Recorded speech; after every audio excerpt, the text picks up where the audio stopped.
Oh, that's a good shake. There will be no minors drinking during this video. No. Welcome to post-Thanksgiving, Black Friday, happy hour. I have my little helper here because everybody's gone.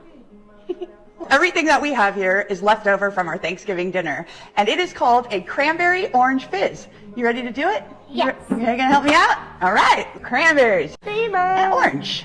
Good. All right. And then a muddle. Woo. Mash. 2 ounces vodka. Okay. Ooh. Perfect. Cranberry juice. 1.5 ounce orange juice. Ooh, nice. 1/2 ounce lemon. A leftover Thanksgiving lemon. Ice. Ooh, nice. A little bit more. Too cold to hold.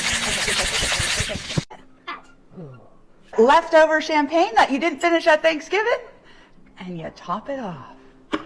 This can be your cocktail, my love. Okay. Cranberry orange fizz. Cheers. And happy post-Thanksgiving. We all survived. You survived? Cheers. Thank you. See you next week. Gather Kitchen. Oh, is that hard? I love you. Bye-bye.